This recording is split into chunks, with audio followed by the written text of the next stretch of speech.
ఈరోజు ఎంతో టేస్టీ అయిన సమ్మర్ స్పెషల్ కుల్ఫీ ఎలా తయారు చేసుకోవాలో మనం చూసేద్దాం. ఈ కుల్ఫీని చిన్నవాళ్ళ నుంచి పెద్దవాళ్ళ వరకు చాలా ఇంట్రెస్టింగ్‌గాను, అలాగే చాలా టేస్టీగా తింటే కుల్ఫీ అనమాట. ఈ కుల్ఫీకి చిన్ని చిన్ని టిప్స్ ఫాలో అవుతూ చేశారంటే మీకు కూడా పర్ఫెక్ట్‌గా వస్తుంది. అలాగే కుల్ఫీ టేస్ట్ కూడా బావుంటుందనమాట. నేను ఈ వీడియోలో చూపిస్తుంది ఒక 50 గ్రామ్స్ వరకు బాదం పప్పు, ఒక 50 గ్రామ్స్ వరకు జీడిపప్పు తీసుకున్నాను. అందులోకి 2 ఇలాచీలు యాడ్ చేసుకోవాలి. ఈ విధంగా ఒక చిన్న మిక్సీ జార్ తీసుకొని అందులోకి ఒక 50 గ్రాముల వరకు జీడిపప్పు, అలాగే ఒక 50 గ్రాముల వరకు బాదం పప్పు యాడ్ చేసి 2 ఇలాచీని యాడ్ చేసి ఇది గ్రైండ్ చేసుకునేటప్పుడు వీడియోలో చూపించిన విధంగా గ్రైండ్ చేసుకోండి. అంటే మరీ ఫైన్ పౌడర్‌లా తయారు చేసుకోకుండా కాస్తంత బరకగా ఫైన్ చేస్తే మనకి కుల్ఫీ తింటున్నప్పుడు టేస్ట్ బావుంటుందనమాట. ఒక కప్ మిల్క్ తీసుకొని అందులో 2 టేబుల్ స్పూన్ వరకు కస్టర్డ్ పౌడర్ అనేది యాడ్ చేసుకోండి. నేను చెప్పే మెజర్‌మెంట్ అయితే ఒక 8 కుల్ఫీల వరకు అవుతాయి. సో, నేను వాటికి సరిపడా మెజర్‌మెంట్ చెప్తున్నాను. మీరు మీ క్వాంటిటీని బట్టి యాడ్ చేసుకోండి. ఈ విధంగా కస్టర్డ్ పౌడర్‌ని నార్మల్ టెంపరేచర్ ఉన్న మిల్క్‌లో ఆహ్, ఉండలు కట్టకుండా ఎక్కడ బబుల్స్ అనేవి రాకుండా వీడియోలో చూపిస్తున్న విధంగా కలుపుకోవాలి. నేను రూమ్ టెంపరేచర్‌లో ఉన్న మిల్క్‌ని తీసుకొని ఈ మిల్క్‌ని కస్టర్డ్ పౌడర్ యాడ్ చేసి కలుపుతున్నాననమాట. ఇప్పుడు ఇందులోకి ఒక 50 గ్రామ్స్ వరకు షుగర్ అనేది యాడ్ చేసుకోండి. మరి స్వీట్ ఎక్కువ తినేవారైతే ఒక 10 గ్రామ్స్ అయినా యాడ్ చేసుకోవచ్చు. ఇందులో ఒక పావు లీటర్ వరకు పాలనేది యాడ్ చేస్తున్నానండి. ఫ్యాట్ మిల్క్ అయినా పర్లేదు, నార్మల్ మిల్క్ అయినా పర్లేదు. ఒక పావు లీటర్ వరకు నేను మిల్క్ అనేది యాడ్ చేశాను. మిల్క్‌ని మరీ బాయిల్ చేసి ఆఫ్ అయ్యే వరకు ఉంచవసరం లేదు. మనకి మిల్క్ అనేవి నార్మల్‌గా కాగే వరకు ఉంచుకొని, ఆ తర్వాత మంటని మీడియం ఫ్లేమ్‌లో అడ్జస్ట్ చేసుకొని, ఒకసారి పాలని గరిటెతో తిప్పుకోవాలనమాట. ఎందుకంటే ఈ మీగడ కూడా ఈ పాలల్లో కలిసిపోతేనే టేస్ట్ అనేది చాలా బావుంటుంది. ఇప్పుడు వీడియోలో చూపిస్తున్నట్టుగా మనకి పాలనేవి కాగిపోయాయి కదా! ఇందులోకి మనం ముందుగా తయారు చేసి పెట్టుకున్న కస్టర్డ్ పౌడర్‌తో కలుపుకున్న మిల్క్ అనేవి ఇందులోకి యాడ్ చేసుకుందాం. ఇవి యాడ్ చేసుకునేటప్పుడు మంటని మీడియంలోనే ఉంచుకొని, ఆ కస్టర్డ్ పౌడర్ కలిపిన మిల్క్ అనేది యాడ్ చేసుకోవాలి.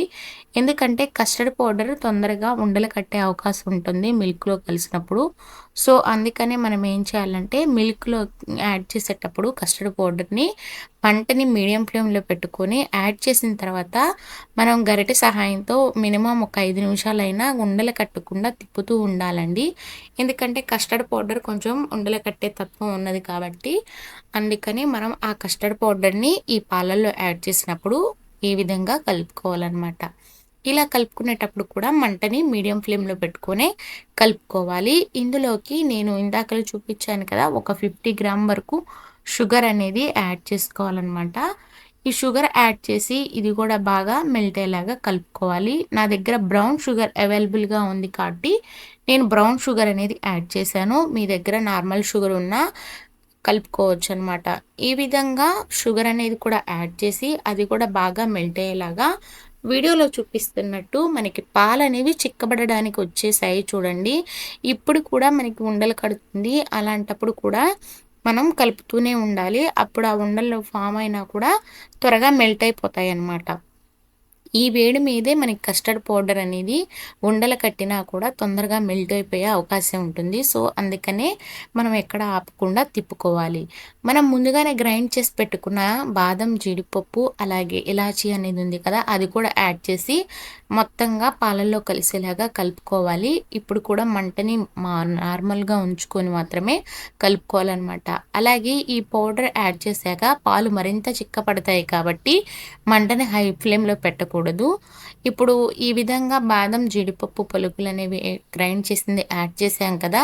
ఇలా చూసిన తర్వాత మీకు టేస్ట్‌కి షుగర్ అనేది సరిపోతే ఓకేనండి. షుగర్ అనేది సరిపోకపోతే మరి కొంచెమైనా యాడ్ చేసుకోవచ్చు.